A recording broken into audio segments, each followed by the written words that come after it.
Nih aku udah sholawat tapi kenapa ada memang ada banyak yang udah setahun 2 tahun 3 tahun sholawatan tapi rasanya kok masih sulit, masih banyak. Bismillahirrahmanirrahim. Alhamdulillahirabbil alamin. Allahumma shalli ala sayyidina Muhammad wa ala ali sayyidina Muhammad.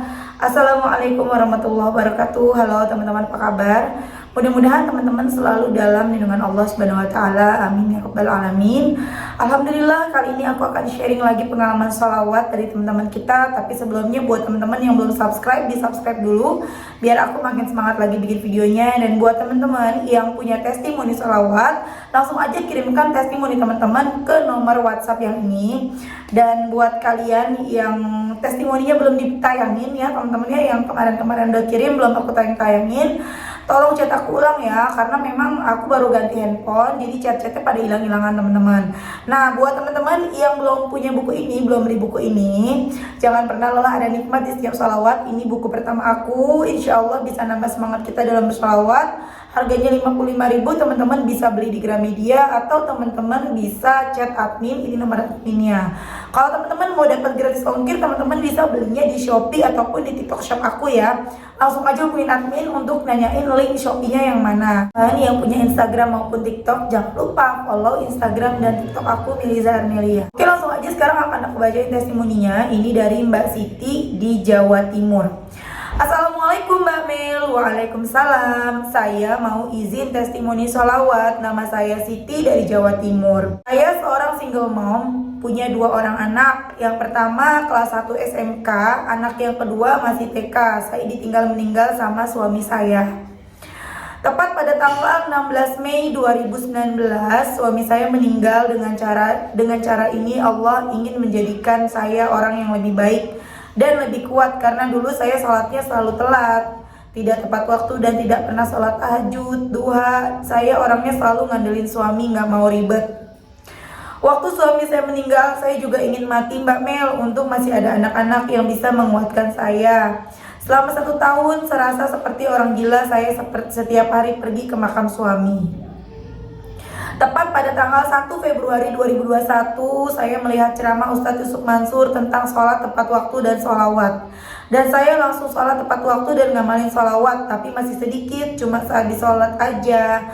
Tapi saya udah dapat rezeki yang tak terduga. Saya mendapatkan uang bantuan dari Pegadaian sebesar 2,4 juta pas waktu Covid, tapi saya tidak tahu kalau mendapatkan keajaiban dari sholawat. Saya dan suami sebelum meninggal, saya ngambil bank sebesar 150 juta dan utangnya dibebankan ke saya karena suami meninggal. Pusing kepala mikirin utang, setiap bulan harus setor. Dan saya melanjutkan usaha travel suami untuk bayar utang setiap bulannya. Kalau uang buat penyetor kurang, bapak yang nambahin, alhamdulillah. Dan saya lihat YouTube Mbak Mel, langsung saya beli tasbih digital untuk membaca sholawat sebanyak-banyaknya. Sholawat Jibril 1000 sampai 10.000, sholawat munjiatnya kadang 200 sampai 500, dan waqiah setiap habis sholat, habis maghrib dan isya, yasin, ar-Rahman, waqiah dan al-Mulk. Puasa Senin Kemis dan sedekah subuh. Tapi setelah saya ngamalin sholawat, ujian semakin banyak. Mobil saya sering rusak, tapi saya tetap baca sholawat dan berdoa supaya ada rezeki untuk betulin mobil. Dan alhamdulillah bapak saya yang selalu bayarin karena uang saya habis buat bayar cicilan bank dan buat belanja anak. Dan keajaiban sholawat yang terakhir, waktu mobil saya rusak lagi, montir teman suami saya yang beliin semua order dealnya sampai habis uang 8 juta, dan saya tak perlu bayar uang biaya perbaikan. Saya cuma ngeluarin uang 2 juta, semua montir saya yang nanggung karena dia sahabat suami saya. Saya tidak tahu kalau dia suka sama saya, tapi setelah saya tahu, mudah-mudahan saya dapat rezeki untuk mengganti uangnya, karena dia sudah punya istri dan anak. Saya tidak mau menjadi perusak rumah tangga orang. Dan mudah-mudahan Mbak Mel, utang saya segera lunas di Bank BRI, tinggal 40 juta lagi. Dan mudah-mudahan Mbak Mel dimudahkan semua doa dan hajat Mbak Mel, semua qabul, amin. Sampai di sini dulu Mbak Mel, maaf testimoninya panjang, dan nanti kalau utang saya lunas saya testimoni lagi. Wassalam dari saya, Siti di Jawa Timur. Kemudian makasih, mudah-mudahan kita bisa bertemu di Tanah Suci Mbak Mel, karena saya pengen umroh, karena saya sudah pernah naik haji sama suami di tahun 2013. Amin. Maaf Mbak Mel, saya lupa, saya juga sholat tahajud dan duha setiap hari. Masya Allah ya teman-teman, itu tadi testimoni dari Mbak Siti di Jawa Timur, dahsyat banget. Jadi Mbak Siti ini sebelum-sebelumnya sholatnya masih yang suka telat, nggak sholat tahajud, nggak sholat duha. Tapi setelah suaminya meninggal, Mbak Siti ya namanya. Tapi setelah suami meninggal, Mbak Siti mulai memperbaiki ibadah, mulai berubah pelan-pelan. Dan Masya Allah, setiap ada kesulitan, ada aja jalannya dari Allah. Dan ketika mobilnya rusak, dibenerin, dibantu sama temen atau sahabat suaminya, sampai ngabisin uang 8 juta, dan Mbak Siti nggak harus bayar. Tapi ternyata dari si sahabatnya suaminya Mbak Siti ini naksir sama Mbak Siti. Alhamdulillah Mbak Sitinya ini orang yang baik, nggak mau merusak rumah tangga orang. Dan kita bantu doa ya teman-teman, semoga Allah membolak-balikan hati si temannya suaminya Mbak Siti ini untuk tidak lagi menyukai Mbak Siti, dan Mbak Siti segera diberikan jodoh yang terbaik, diberikan yang terbaik, doa-doanya dikabulkan sama Allah, amin. Nah lanjut teman-teman, aku akan baca testimoni berikutnya ya. Ini yang kedua, ini dari Mbak Lili dari Pasuruan. Assalamualaikum Kakak Mel, perkenalkan saya Lili dari Pasuruan, Jatim. Saya mau testimoni sholawat. Waalaikumsalam, silakan Mbak Lili. Terima kasih Mbak Mel, saya sudah mengikuti YouTube-nya Mbak Mel sudah lama. Saya kenal sholawat sejak 2016. Waktu itu saya menjanda 8 tahun. Sepertinya susah sekali dapat jodoh. Kemudian saya dikasih wirid sama temen, disuruh banyak sholawat. Kebetulan teman saya seorang syarifah. Akhirnya saya amalkan. Saya senang dengan sholawat Fatih. Saya baca 1000 kali sehari sampai bibir saya doer rasanya. Tapi tidak istiqomah. Cuma seminggu aja, selebihnya cuma baca-baca aja tanpa dihitung. 6 bulan berlalu, saya malah sakit gak sembuh-sembuh, badan saya busuk, tapi saya tetap sholawatan. Ya mungkin itu efek guna-guna pada saya. Saya terus sholawatan, minta kesembuhan dari Allah. Alhamdulillah, barokah sholawat 2018, saya akhirnya menemukan jodoh terbaik saya setelah sekian lama saya susah jodoh. Dan sekarang saya sangat bahagia Mbak Mel. Barokah sholawat Fatih. Sekarang sudah 3 tahun saya istiqomah sholawat Fatih 11 kali habis sholat fardu, 100 kali setelah tahajud, sholawat Jibril 1000 kali setelah asar, dan sholawat Syajaratul Nuqud. Selebihnya sholawat Jibril sambil beraktivitas. Tapi lihat YouTube Mbak Mel kemarin tentang sholawat munjiat 500 kali sehari, aku jadi pengen istiqomahin sholawat Fatih 500 kali sehari. Karena sholawat Fatih ini sudah mendarah daging rasanya. Sebenarnya banyak sekali Mbak Mel, tapi itu dulu dari saya. Saya senang lihat channel-channel keajaiban sholawat seperti punya Mbak Mel, biar saya selalu semangat bersholawat. Masya Allah ya teman-teman, itu tadi testimoni yang kedua dari Mbak Lili di Pasuruan, Jatim. The power of sholawat. Mau baca sholawat Fatih, mau sholawat munjiat, sholawat nariyah, sholawat Jibril, semua sholawat sama teman-teman. Yang penting apa? Kitanya yakin.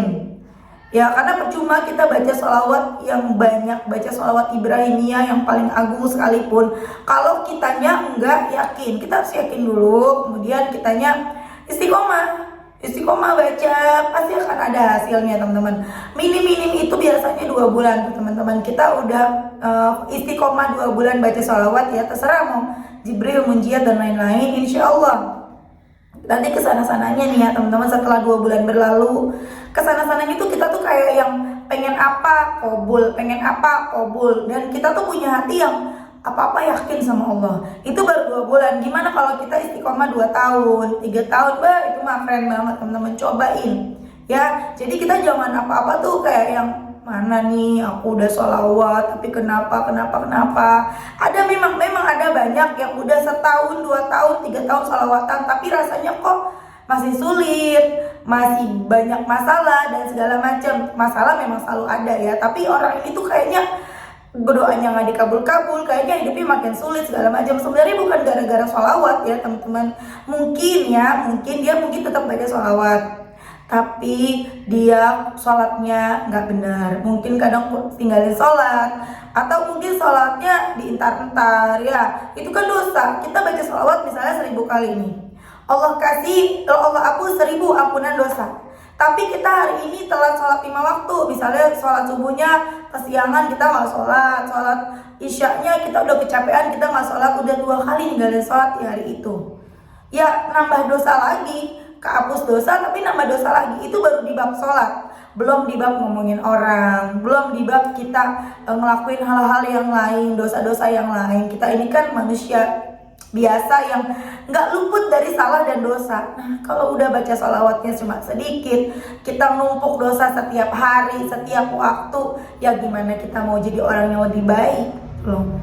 Jadi kita memang harus paksa diri. Selain kita maksa diri kita bersolawat, kita juga paksa diri kita untuk memperbaiki ibadah. Walaupun kita udah rajin solawatan, yang namanya males itu ada ya. Setan kan terus ganggu kita ya teman-teman. Memang ketika kita banyak rajin baca solawat, itu kita bawaannya pengen sholat 4 waktu, bawaannya pengen bangun tahajud, kita pengennya baca Quran. Tapi setan gak mau kalah tuh.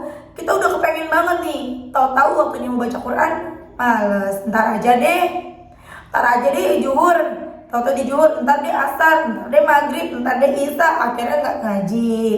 Ketika kita mau sholat tepat waktu nih, gara-gara kita rajin baca salawat jadi pengen semangat sholat, tahu-tahu pas waktunya azan, nanggung lagi masak, nanggung lagi nonton Korea, nanggung lagi ini, nanggung lagi itu, nanggung dagangan lagi rame. Nah itu, makanya hati-hati juga. Nah awal-awal nih ya, maksudnya kita digoda sama setan, kita masih yang perasaan kita nggak enak ya teman-teman ya. Kalau kita udah rajin sholawatan, ninggalin sholat tuh nggak enak loh teman-teman. Kayaknya bukan ninggalin ya, misalnya telat ya, udah ajar kita nggak buru-buru tuh rasanya ya Allah nggak tenang banget gitu. Sampai kita udah sholat nggak tenang, bahkan udah sholat pun kita nggak tenang karena kita udah telat gitu loh ya.